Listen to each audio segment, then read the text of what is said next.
Alistair, things are obviously very bad there now. We've seen the stories of looting. We've heard the reports of looting. What can we expect over the next few days? Well, I think we can expect the scale of the disaster to become ever clearer as rescue teams begin to reach these isolated areas, and we're going to expect the death toll to rise. Obviously, it's 1,200 and rising, and it could go into the thousands. There are going to be more distressing human stories. Lots of people have been out looking for friends and relatives who are missing. Some of them have been found, but I think in lots of cases they're not going to find that people are still alive. And we see that mass graves are being dug in that area. We're going to get an assessment, I think, more and more of the needs of survivors, as Janice has been saying. The Red Cross says that overall perhaps 1.5 million people are affected.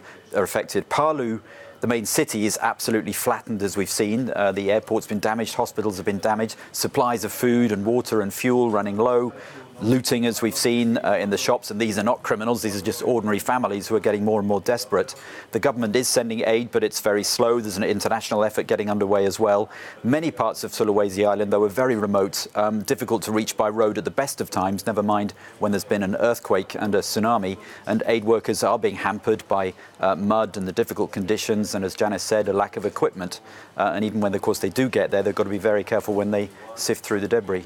And of course, this isn't the first earthquake that the region has seen. Indonesia's on a very active seismic belt. It's known as the Ring of Fire.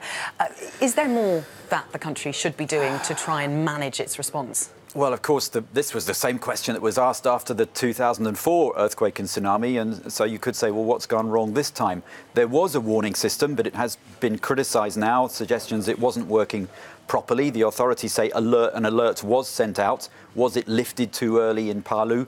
Text messages were sent. Were they received by people? There's a network of stations and tidal gauges. The nearest one is quite a long way from Palu, though, for instance. There are sirens along the coast, but it said that they weren't working. And in fact, the earthquake put out the power lines, so then the sirens didn't work properly. There are high-tech systems that have been put into place, but it said that they weren't working for different regions, for different reasons.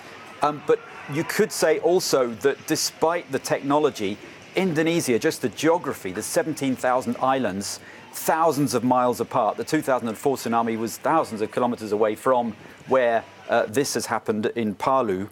And so you could say it's a poor country, no matter how much money is thrown at technology. Really, it comes down to awareness and education.